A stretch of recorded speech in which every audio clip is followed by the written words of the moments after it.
It is just a huge year of flexibility and upheaval, but at the same time, there's never been a better year to do it. And I think that's something that we're forgetting right now, is that for a lot of people, you're getting a slap to the face of, are you really happy with your reality?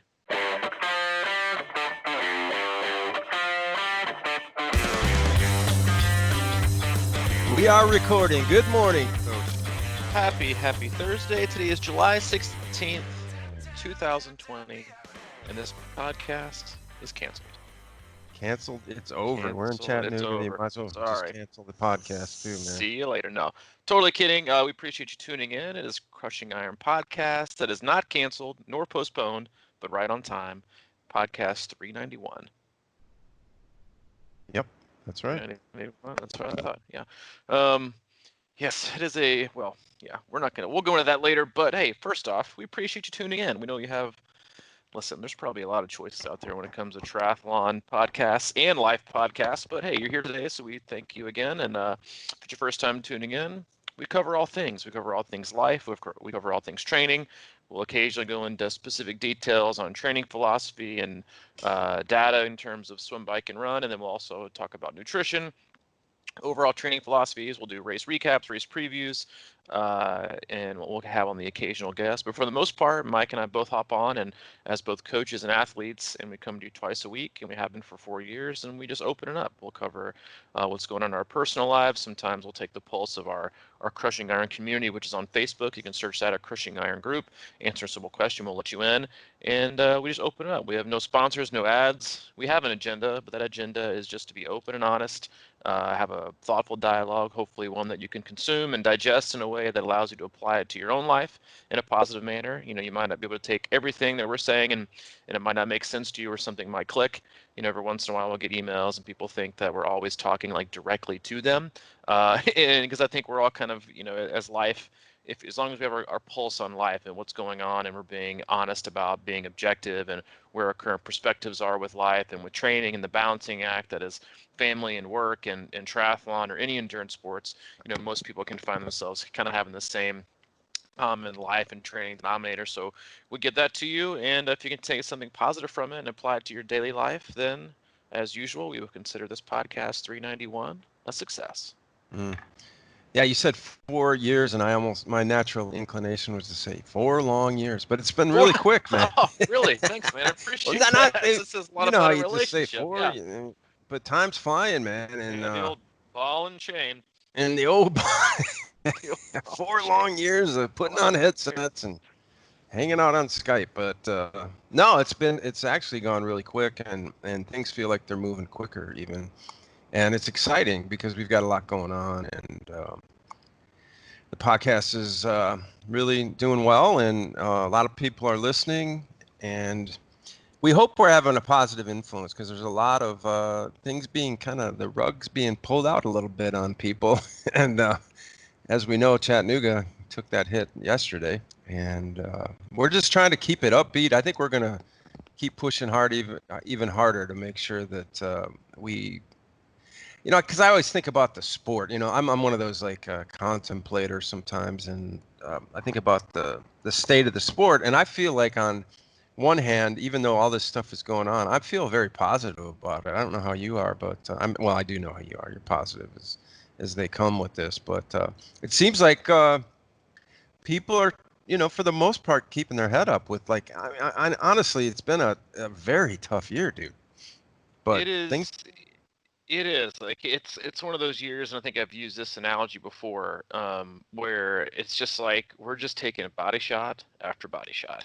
It's not Mhm. like what hopefully for none of you, or for all of you rather, I guess, like no one's had like the big uppercut knockout, and I think some people have. They just, and even if you feel like you get knocked out with life or with cancellations, or the next thing, kind of the next phase in this whole year, and kind of what's happening with obstacles and things that are kind of not really interfering with our lives, but making our lives more challenging, and we're going to have to be flexible with this. Now there, each state is trying to figure out what they're going to do for going back to school. It's like we've had this prolonged summer, and kids have been used to, like, being out of school for, like whatever is May and June all the way to, either early to late August. Now it's like, well, that most kids were out of school as early as like early March. So they're out of school March, April, May, June. Look at it, 5 months. Like, some people are going to be going on 6 months, which is half of a year to not be in school, not be physically in school. And while they have online training and virtual, courses and instruction, like, you can't replace physical in-person interaction. And I know that's like a huge thing right now for the parents that I work with, in terms of, are their kids going to go back to school? If they are, how many days are they going back? What's it going to impact, their professional lives? It's like, because people have to work and they have to make a living, and also these kids need to experience school. They need to go. They need to, work through these challenges and, like, learn how to critically think and work with teams and pairs. And there's so many developmental things that, could possibly miss. So I know that's on their mind, and I know that's coming down kind of in phases and being announced, state by state right now. And just, I know this, from my mom, who's in academics, who has always been an academic. She's retired now. And then just through the parents that I coach, in terms of kind of getting a feel for how the school year is going to be. So it's just rolling. It's like a big rolling terrain this year. It's a roller coaster ride where everyone's taking body shots just when you feel like things are kind of getting super hopeful, and there may be, a light at the end of the tunnel, and or promise and hope around the next corner. It's like, bam, you get a flat tire, you get punched in the gut, you trip or fall, you stump your toe. Like, there's always something. And I think there's a lot of ways that, yeah, I mean, do I tend to be positive about things? Sure, but I get frustrated and disappointed with so many things, and just like everyone else does. But there's I think, an important characteristic and attribute I think everyone can either already has or can start to cultivate right now, is that, that trait or that approach of, I'm going to find something to be positive about. And I'm not sitting here saying you have to be like, Mr. Smiles all day long, and, grinning through your Please teeth, don't. like, I'm not, because that's not even me, like, that's, the I opposite know. of me, like, like, that's, but I do think it's an interesting time to find opportunities to challenge yourself or be a problem solver. I mentioned this in the email out to our team earlier this week, is, one of my favorite quotes is, don't bring me a problem, bring me a solution. Like, when I first started working and managing gyms, like, everyone always has ideas, but they're all usually framed around complaints. Well, I really wish we'd improve this, and I can't do this, or I need more, time, or I need more information, or I need more something. But the thing is that, like, if you're gonna find a problem, and right now it's easy to find problems. I mean, you can turn on Facebook, and 35 to, well, not even 35, like 80% of your feed are people just, like, bitching and moaning about every single thing they can possibly find. Like, you can always find something to complain about, always. Like, if you really want to see, like, the pulse of the world, click in, like, your neighborhood HOA or neighborhood group, and see how that's going, because everyone complains in there. No one is, like, super positive. It's always like, hey, Jimmy's hedges are a little bit too high. I think we need to get those kind of laid down and taken care of, and we need to trim that mailbox down. That's definitely not code. Like, you can find ways to be positive. You can find, I know a lot of people are saying, like, you can find your own finish line. Like, it's a great time to create something of your own that matters to you. It can be, we've had a lot of athletes in our closed Facebook group create their own kind of multi-day event or their own single-day event. That's either, a marathon, a half marathon, a family supported or friend supported Ironman, or a 70.3. Like, these are all things you can do. And I think it's also a really interesting experiment in human behavior and psyche, in terms of what really gets people's juices flowing. Like, I work with every type of athlete you could probably imagine, and this, like, from Mm-hmm. from a psychological standpoint. Like, I work with them all. I work with athletes who are incredibly fragile. If into something, just the smallest hiccup can cause the greatest stress. And then I work with some athletes who are basically undeterred and in the zone no matter what. Like, all these cancellations have basically just been like, oh, well, the positive is I'm basically going to miss out on or save the year of triathlon expenses. All my races next year are paid for. I don't have to shell out. So if you look at it over the course of 5 years, and if you're in this sport for a long period of time, and you're going to do this over and over and over again, and let's say you average, on average, you spend, $1,500, $2,000 a year on travel, on racing, on whatever, then you're going to save that. You're going to save 20% over the next 5 years because nothing is happening, that you're just going to defer it to next year. So there's a positive, but they're just undeterred. And so it's interesting to kind of, and I think a lot of people are figuring out that they might not know what gets them going, or what motivates them, or we've talked about finding your why on this podcast, or finding what works for you. Like it's a challenging time because I think we're all questioning and kind of seeing different perspectives on what we thought we loved, or the perspective that we thought we had when the world was a certain way and when races were happening. And now that races have been taken away for most of us, you kind of find maybe your attention span, or your behaviors, or your motivation or commitment level kind of just waning or going in a different direction. But the thing is that I think we have a couple opportunities right now. You can, like we were talking before the podcast, like you can double down, and I don't mean double down as in like, try to do more training. I think it's just a great time to keep just onward, just keep moving forward. Because to me, this year is about finding a net gain. And I've talked about this, I think, before on previous podcasts, in terms of fluctuating or going in between different sports that are single or multi-sport focused. And the name of the game is constant forward motion, because that's going to produce better fitness. And as long as you're doing something, you're going to be getting fitter. Even if it's just one sport versus three, or two sports versus three, or whatever it is, doing something is always better than nothing, because you're either moving forward or you're moving backwards. You might be moving forward slowly, or you might be moving forwards rapidly in terms of creating fitness and being able to perform better this next year, or you're stagnant and you're not doing anything, and now you're moving backwards. After like a week or two, you do start to deteriorate, you do start to lose some of that, quote unquote fitness. So it's about either losing as little as possible, like we talk about, like right now is I think the probably the best example is like, life right now is like the back half of the Ironman marathon. It's not how fast you're going, it's about who's slowing down the least. Because that's basically how the year is going, and how we're going to have to look at this next 6 to 8 months is like, what do I need to do to just chip away while also balancing my life, and keeping my perspective, keeping myself happy, balancing life and work, and make sure my family is happy, and my spouse, or my friends, whatever it is.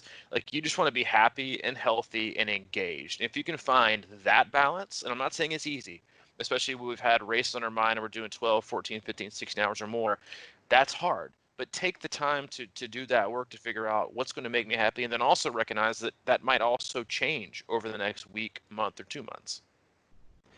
Yeah, I'm gonna go back to the kids part, because really everything you were saying really brought something up in me. And these kids, we're talking about, maybe they're not going to be in school, and what are they going to do with all their time? And I think back to, when I was a kid, and what we had to do to entertain ourselves. And we've had podcasts about, or we've talked a lot, I think, about, or at least I have, about how I think triathlon is sort of our journey back towards feeling like we did when we were a kid, that freedom and that flow and that having fun and just being a kid.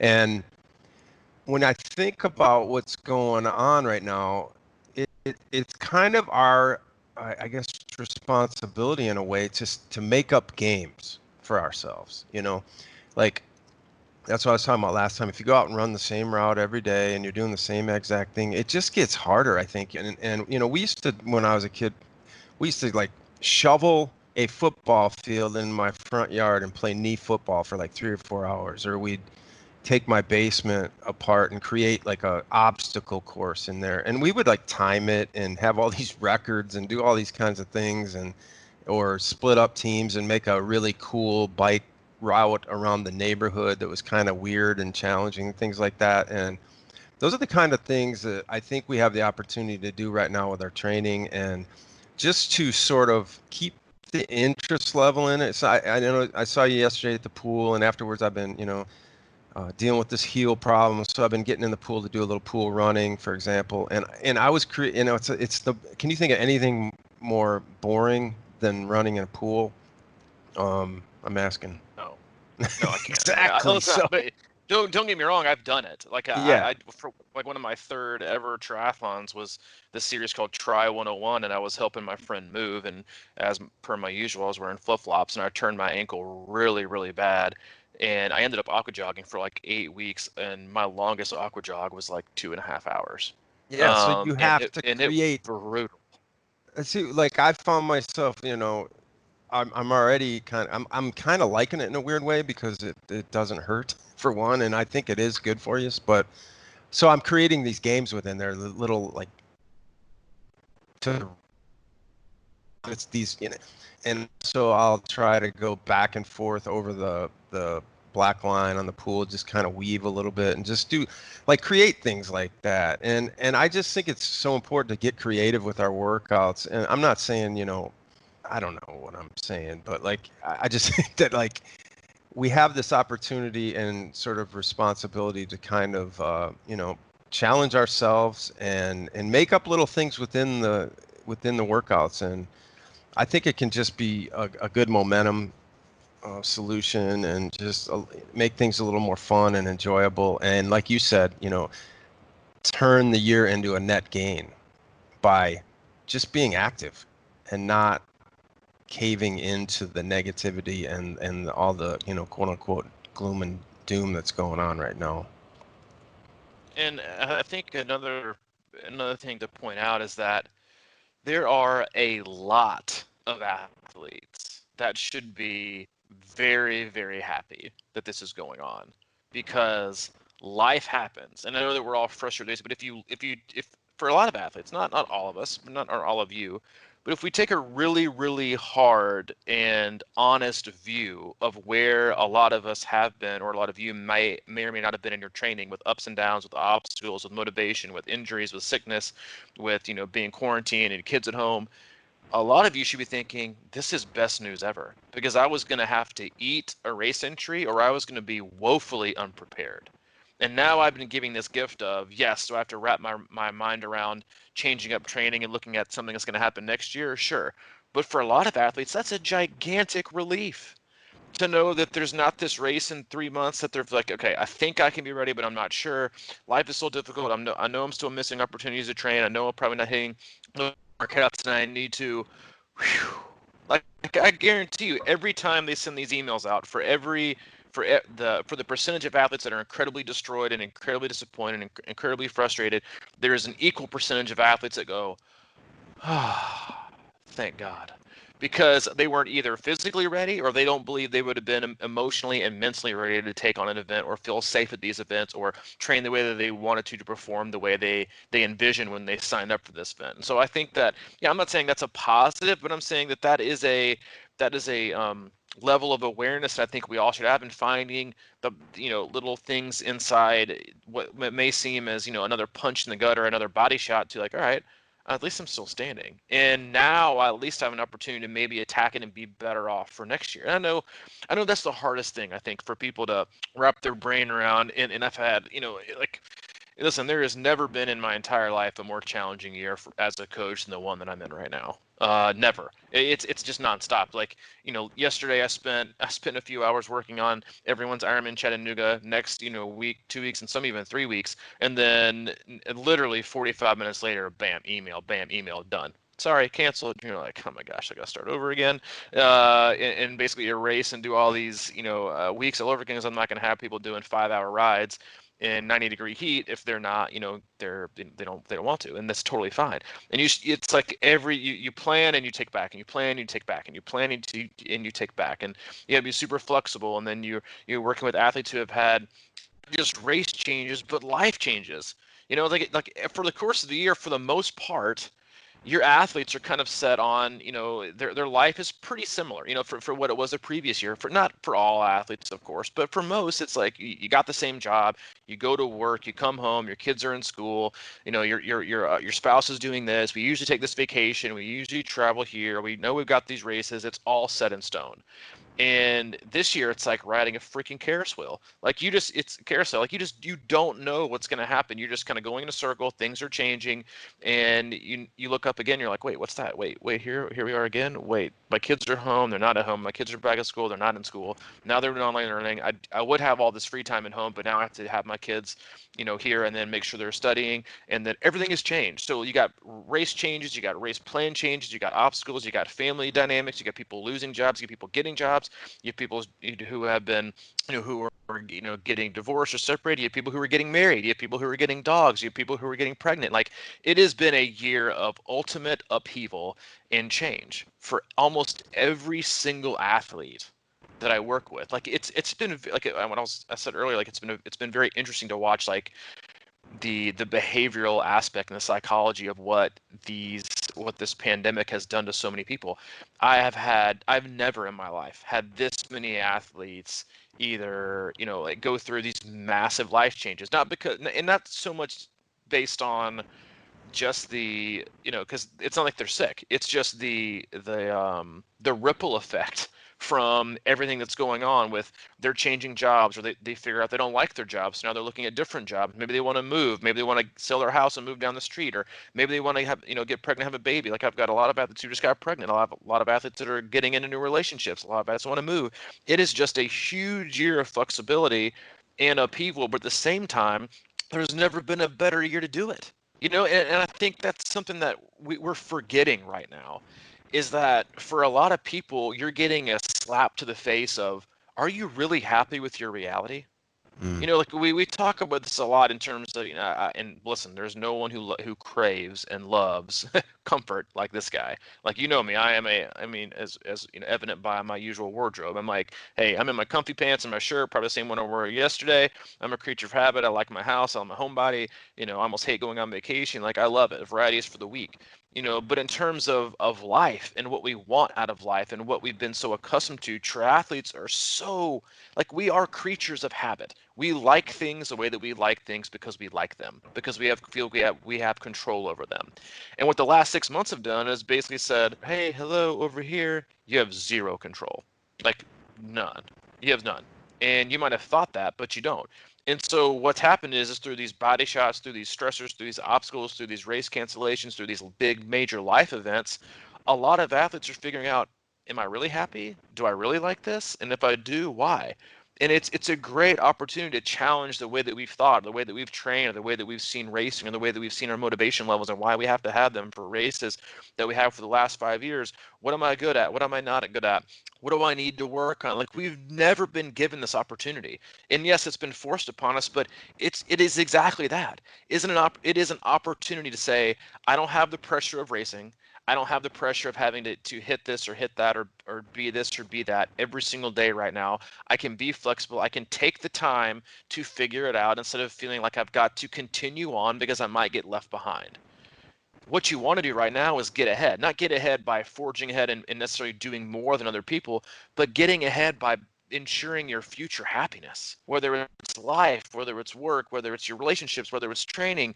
Right now is the time to do that, like, really hard personal inventory, and be like, all right, if I'm talking about shedding some fat, and you can be talking about diet or not being talking about diet, but when I say shredding the fat, or getting rid of, or trimming the fat rather, talking about keeping the meat, keeping the thing, keeping lean, like, getting rid of friends that are negative, blocking people on Facebook that are nothing but, complainers, surrounding yourself with positive people, challenging yourself and being like, okay, what do I really want to do with my life? Do I want to do this with my life? Do I really love my career? And if I don't, now is the time to look out and change, because so many people are changing jobs, and so many opportunities are opening up for people to do things in different states, because now remote work and even remote learning to a greater extent is been opened up like it's never been.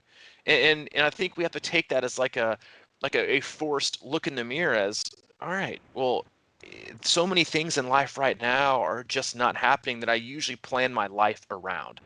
And so now I'm left with just my life. And I think that's what scares so many triathletes, is that these hours and these races that we have to obsess on, and we're in this bad spot or this great spot, and we sign up for this race, and it's what we're going to focus on the bad days. It's what's going to get us through. And I'm going to be an Ironman this year. I'm going to do my first 70.3, and I've got these races, and I'm going to live my life around them. Listen, I know this because I've been there. I was there before I got sober. My life revolved around the survival of my mental and emotional health revolved around knowing that I had a race around the corner, even if I knew that I was going to suck at it, even if I knew there was no way I was going to finish it because I was in such a terrible mental and emotional place. I still had these cherries and these crumbs of hope out there on the horizon that just got me through the day. And now so many athletes, not to such a great extent, but yeah, well, frankly, to some, it is that great extent. It's what you have. It's the only thing you're holding on to in life that you feel positive about, that you feel moved to do, that gets you out of bed to train every day because you want that feeling, you crave that finish line, you want to be that success, you want to do something you've never done before, and you want to be happy, and you feel like you can't do that or you can't be that because you're not racing. And that's just bullshit. Like, you still have that opportunity to do those things. Right now is that time to and I was having this conversation via text message with a really good friend of mine yesterday, and I was talking about recovery and how a lot of athletes that I work with, frankly, or even podcast listeners will reach out to me via email or Facebook message and ask me about being an alcoholic and being in recovery and what was it like, and how did I know that I was one, and, and all these things. And I was simply saying that, like, a lot of people see alcoholics in recovery as like, you're just a person who consciously can't help yourself from making bad decisions. And they think it's as simple as just stop drinking. And it's not. For me at least, it was, and I'm thankful it was this. I was in such mental and emotional turmoil that alcohol was my medicine, and I had an extreme allergy to medicine. Like, I still to this day can't imagine just having like a beer and then calling it a day. Like, it blows my mind. I'm like, that's I don't work like that. Like, if I'm having a beer, you know me, I'm going out with the train, baby. Hmm. But when I tell people what you're going to have to do is you're going to have it's not just about picking up a drink or bypassing the beer cooler at the gas station or driving by the liquor store.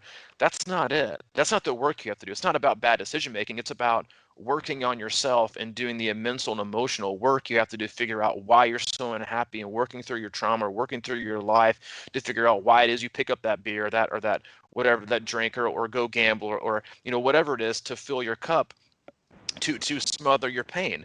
And it's going to take you time. And so when I tell people this, it's going to take probably either rehab or really hard, deep work. They're like, all right, I think I'm just going to try something different, Yeah. because it's easy, right? Excuse me, it's not easy.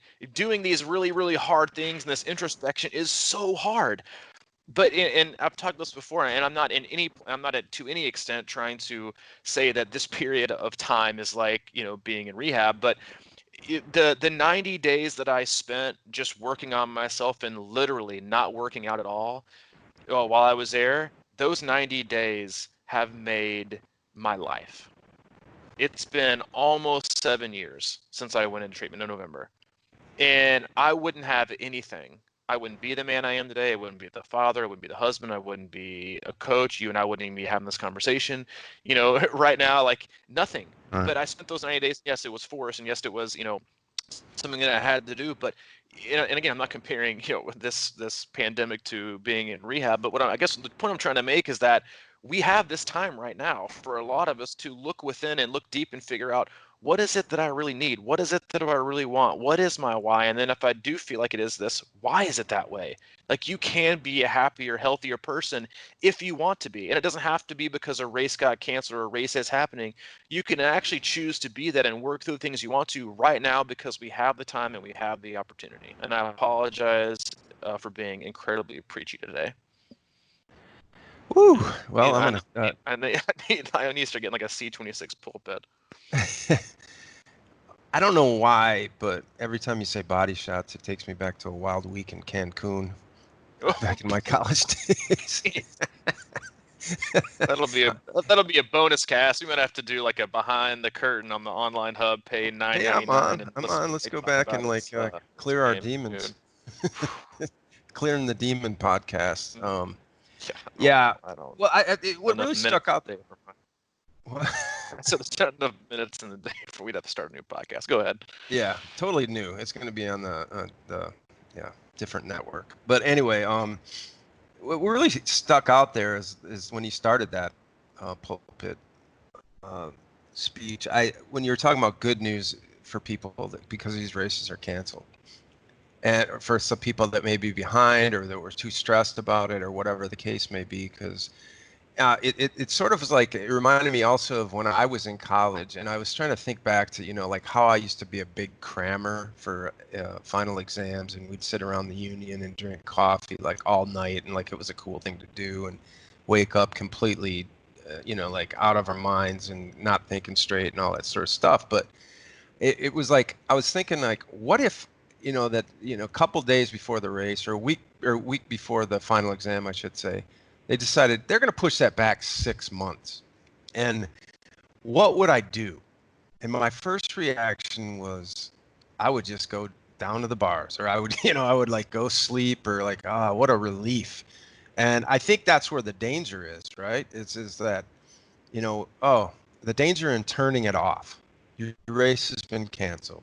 So you turn it off. But man, what an opportunity that is given up, right? So like if that final exam got canceled, and I was really starting to learn that stuff, but I just really didn't have quite enough time. I thought I was getting to the point where I was understanding things and whatever. And now all of a sudden I got 6 months to really kind of go back in there, and maybe it's my major, maybe it's a topic I really love, but for whatever reason, you get sidetracked in college, and sometimes the focus is difficult. But like, here's an opportunity to really kind of learn the material over the next 6 months. And so I always think like, wow, man, okay, you decide, you're not racing this year, and you've got 6 months, a whole year maybe ahead of you to think about next year.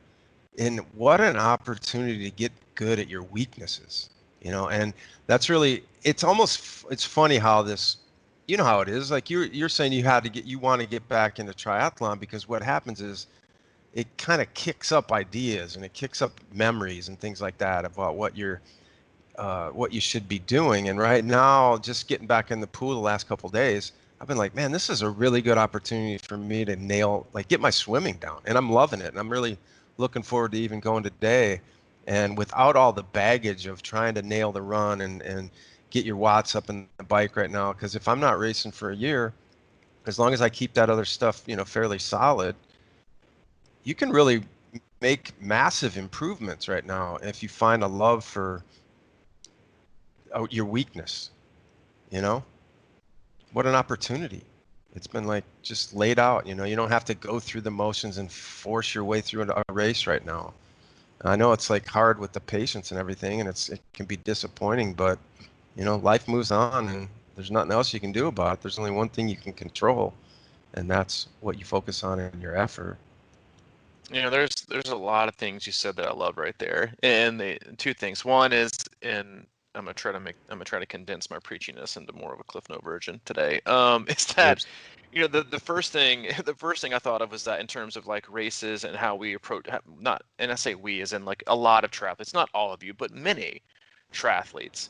Like if you're walking down the street and you see like this huge puddle, and you walk up to it, you look down, you can see a reflection in it. A lot of people in life, and I'm saying this because I know this as a coach, because I work with with so many different athletes that struggle with this and that have so many things going on in their life. Like races are basically when just pulling out your pocket and throwing pebbles in the puddle, because it puts ripples in it. You can't see yourself anymore. All you see is what the kind of the distraction that the ripple is that races are. Now with those removed, what the biggest obstacle for most athletes right now, or a lot of athletes, is that, well, now we're just looking at ourselves in the mirror. I don't really have that Mm-hmm. distraction. I don't have that Ironman. I don't have that big marathon. I don't have that race. Now, who? First of all, who the hell am I?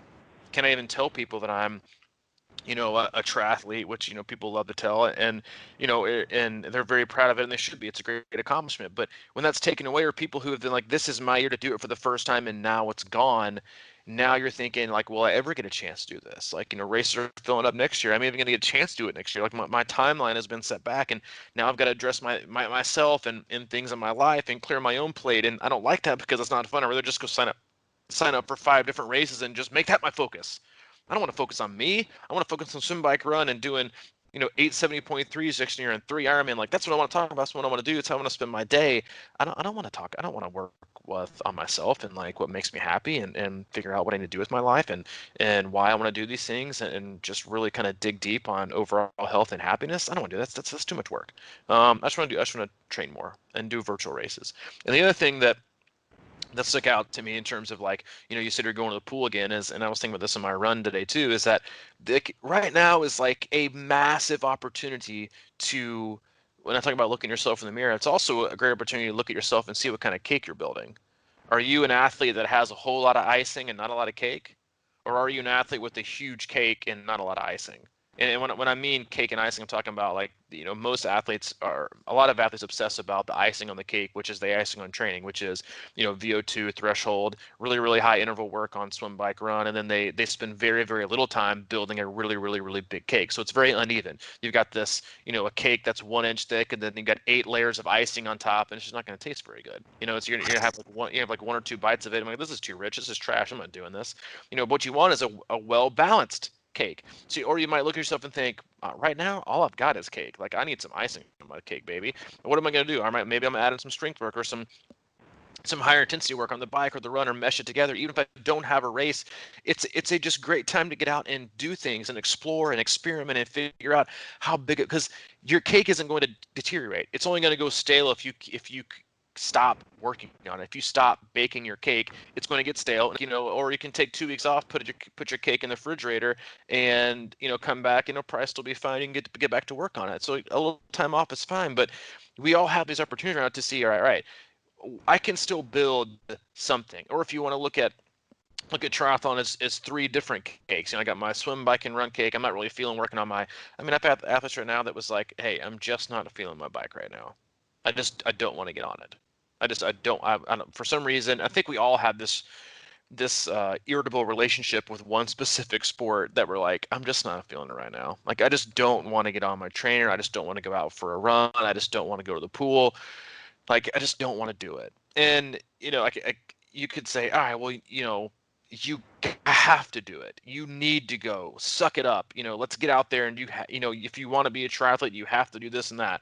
And while some of that's true, if you want to look at it in terms of making a net positive, then what I've said is just like, I'm just going to, for the specific athlete, I was like, I'm just going to take all your bikes away for 2 or 3 weeks, and all we're going to do is swim and run.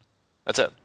Because what I know we can do is going to get accomplished. So what I'd rather do is know that we're set up for success, knowing that this athlete is going to swim every session I put in and run every session I put in, and we're going to be able to do something positive and productive and gain fitness and build our cake in the swim and run areas every single day for 2 to 3 weeks, instead of missing out on 5 or 6 days where I may put a bike workout in, knowing it's not going to get done, but I'm putting it anyway. Now we're going to miss 4 or 5 days of opportunity. So when I talk about having a net gain, that's what it's about. It's just moving forward and continuing to build something. You don't have to build it all. You just have to be building something. Don't continue to put that pressure on yourself of, I've got to continue to do this and continue to do that, and if I don't, then I'm failing. Because what that does is that breeds that all or nothing mentality. And if you have an all or nothing mentality, most of the time you're going to be all in for a very short period of time before you become burnt out, before you become injured, before you become overtrained, before you start to hate it and think like, why do I even like this sport? Because it feels like a chore and it feels like I have to instead of a want to. And then it's going to be the all out.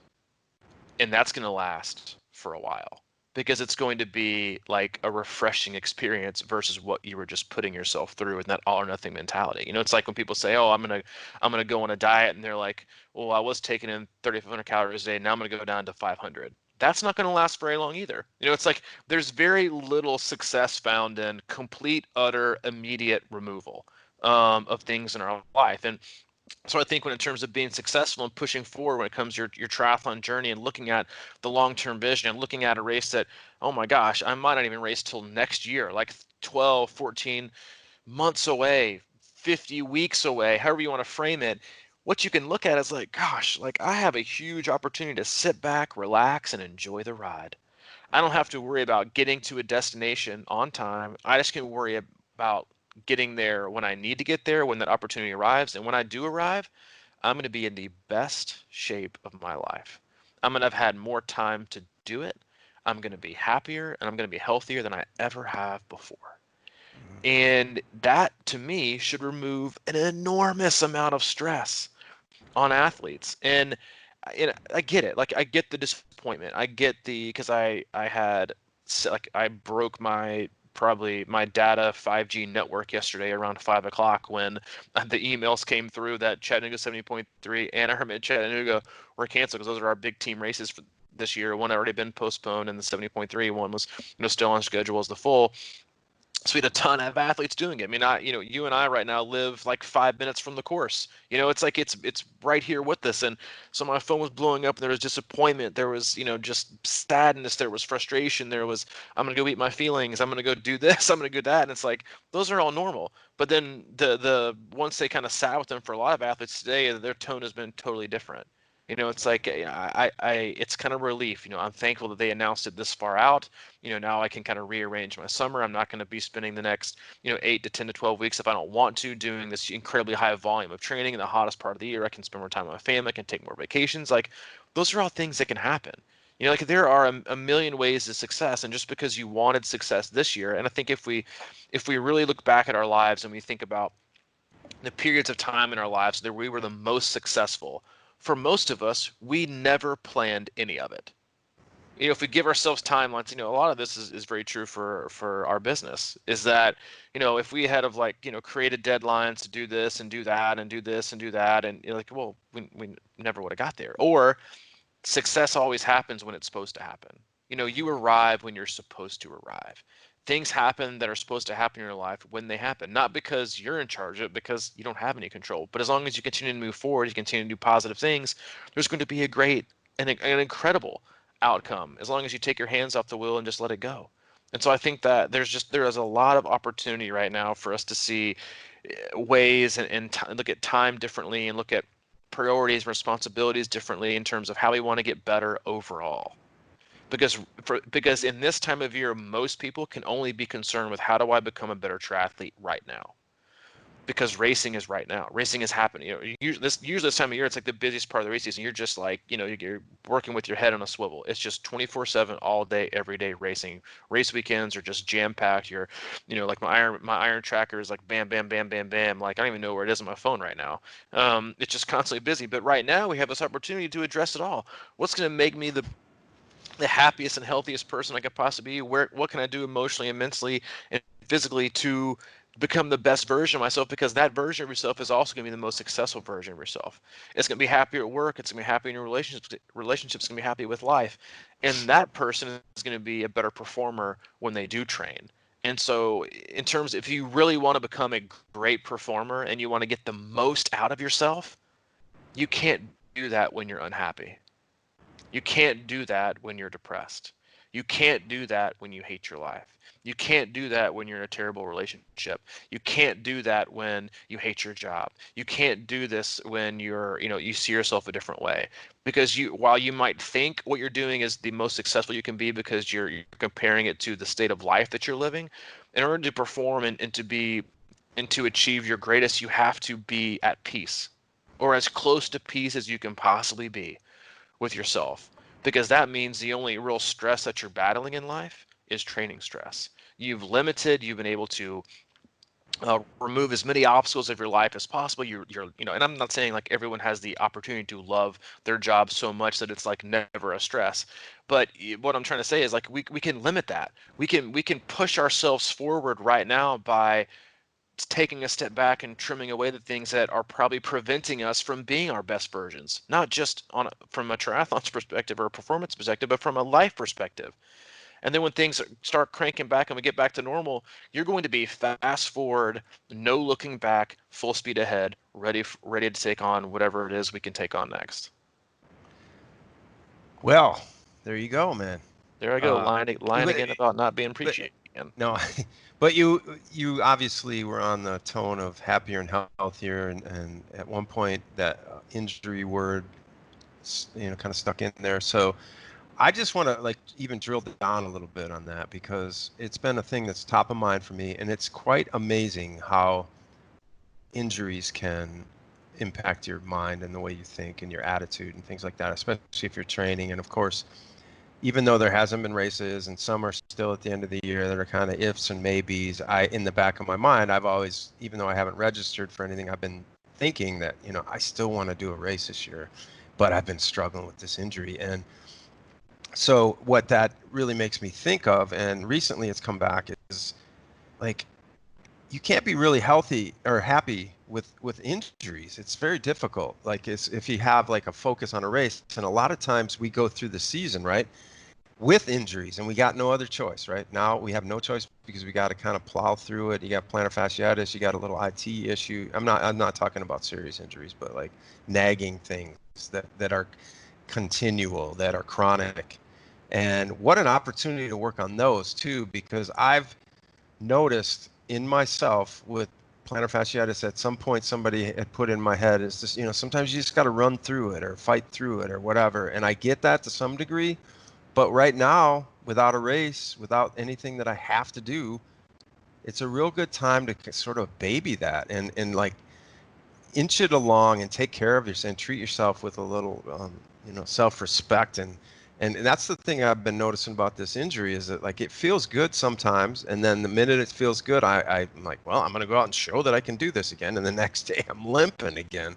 So what I've learned is like it's better to like take it easy, genuinely, and let that thing heal up, and maybe come back next year without chronic, injuries and things that are going to nag at you all the time, and just get stronger and healthier. To me, that's like really been clicking, and that's why I'm like, all right, look, I can't run right now, even though I can go out and do it, but like if I was training for a race in a couple months, I would be probably forcing myself to run through that pain, and ice bathing and just doing everything I can just to get that pain down. But there's no sense in doing that right now. If you got a little nagging back injury, do subtle exercises that are going to get it strong again, so you can come back and not have to worry about that, eating you up all the time. As a coach, I see Preach. this. Yeah, no, I'm not doing it anymore. Come on. I have removed my cloth, and I am no longer being preachy today. But when it comes to injuries, like, and I've had this conversation with a couple athletes, like that, like I had two on the same weekend, like break their collarbones on rides. They fell over, had a wreck, one was mountain biking.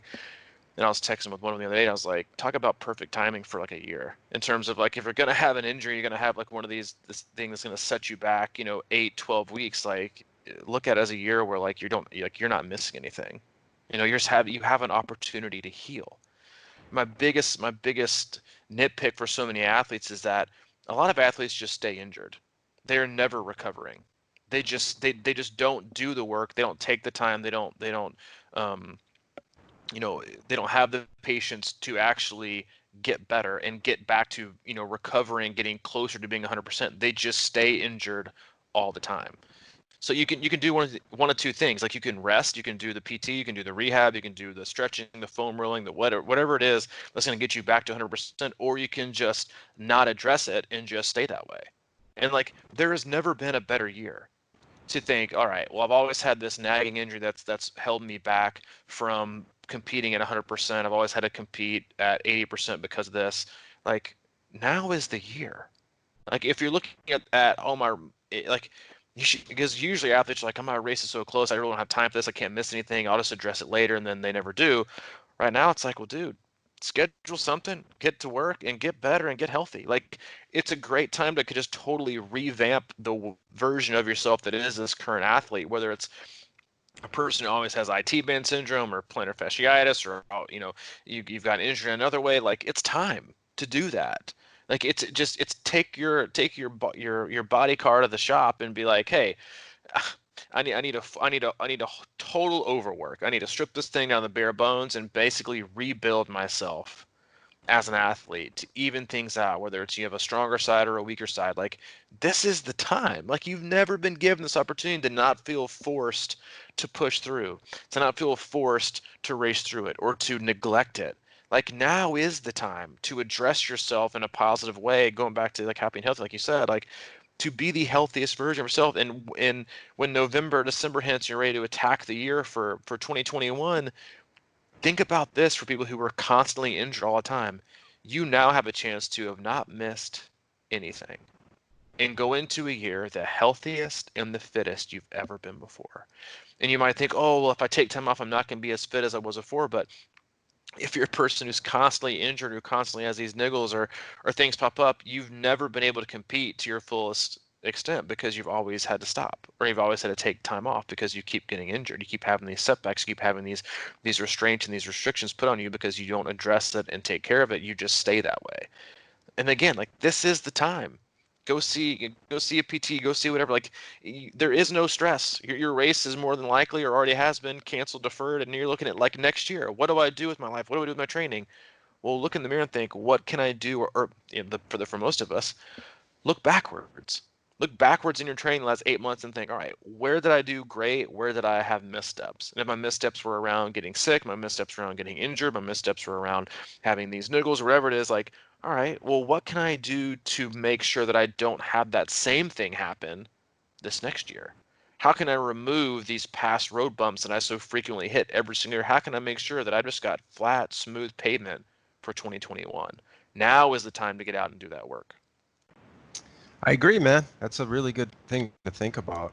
There's so many little things that we deal with all the time, and it's just I think you just need to keep reinforcing that and talking like we have been today and hearing it over and over and over again. It's like now it's time to build your core strength. Now it's time to build your mind and meditation and contemplation and do these things and not expect them to happen overnight. That's the beauty of it, is like just move in that direction. I tell people all the time, it's like right now I'm almost happier to see yellow in training peaks because that means that I know people are struggling and people are making an effort.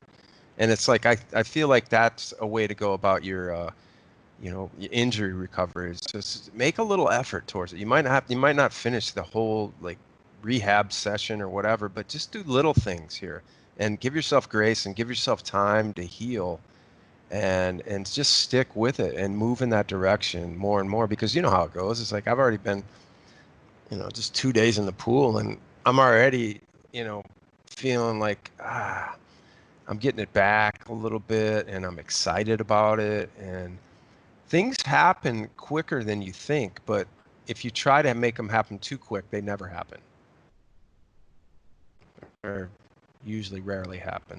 So I think that we have to be able to appreciate sort of non-discernible gains and trust that we're moving in the right direction. Like with plantar fasciitis, with what I have, it's like, it's ups and downs. I went like you can be walking fine 1 minute and then like something happens and it's just like excruciating pain the next, and it's like, what is going on down there? And I actually looked some stuff up the other day and somebody described it as thinking of your fascia as spaghetti in a box. It should be going the same direction and kind of lined up right, and then what happens when you get screwed up fascia or fasciitis, it kind of turns into the cooked spaghetti look, where it's all tangled up and everything's kind of out of sync and it's goofed up, and it's with the collagen in your heel and things of that nature that get all kind of wanky. So you have to kind of let them figure themselves back out again. That's why I say, you know, I actually ordered a boot, or like a real boot, because I'm just gonna like immobilize it as much as I can and let the body go back to work on that. So it's a patient exercise. It's hard to see the progress sometimes, but yeah, man, what a good time to give yourself that opportunity to really heal and balance out your muscles and all these other things and come back stronger next year, instead of just making sure you're doing 20-mile runs right now because you want to be able to do 50s and 60s next year or something, especially if Yeah. you're in pain. Yeah, get healthy. I mean, it's like, it's a great time to just address it all, and kind of, you know say, look at your training and yourself naked in the mirror and be like, hey, what do I really need to work on here? And that's kind of uncomfortable for a lot of you, but hey, nothing wrong with that. You know, nothing wrong. It's a great time. Do that, address it, get happy, get healthy, and look at this as an opportunity with no pressure and no stress. Because it's not like you have to get out there and show it, which is a lot of people's like gigantic stressors. Like, a lot of people are just relieved, like, just they get stressed out with racing because they just love training, they love getting better, they love seeing, being a part of the process and seeing the day-to-day improvements. Like, that's what they love, and you can still do that. And it's just a great time to address that and kind of get your head and your brain to the details of figuring out what that exactly needs to look like for you. and then have no shame in addressing it and knowing you're doing what is absolutely 100% best for you and no one else. Couldn't agree more, man. Let's wrap it up then. Let's wrap it. Let's wrap it up. That's 55 minutes. That's pretty good enough. Yeah. Hey, as We usual. can't do our future podcasts right now. We have to let them come to us. That's right, Be patient. especially with the sermon I was spitting out today. But yeah, as usual, hey, we always appreciate you tuning in. I'm not usually this preachy, at least I hope I'm not. But hey, you know what I am? I'm not preachy. I'm passionate. We and you and I both feel so. We honestly just want the best for our listeners, to you guys, to challenge yourselves, and we probably don't say things all the time that you want to hear, but we hopefully feel like you need to hear it, or at least be exposed to the conversation, to maybe have your own introspection that leads you down a different path. And as long as we can kind of push you and nudge you gently in that direction of finding more purpose in your life and being more passionate and being happier and healthier overall, then if you don't like us today, that's fine. But if you love us in the next few weeks, and that's what we want. And that's generally what we try to accomplish with our podcast, is come to you in that way. And I'm sure our delivery sometimes isn't the greatest, kind of like USPS, but hey, we try to arrive at least somewhat on time. As always, if you have questions, comments, concerns, or just want general information about anything, you can always email Mike, crushingiron@gmail.com, or you can reach out to me directly, c26coach@gmail.com. And if you haven't been or want to just check back in, we have a lot of things happening. You can go to our website, c26triathlon.com. It's our one-stop shop for all things coaching, camps, community, and our online video hub. Okay, buddy. Appreciate it, man. That's all I got. Strong close, man. Strong close. And have a great weekend. And we'll see you on Monday. Do something fun and enjoy yourself. All right, buddy. I'll catch you later. See you, dude.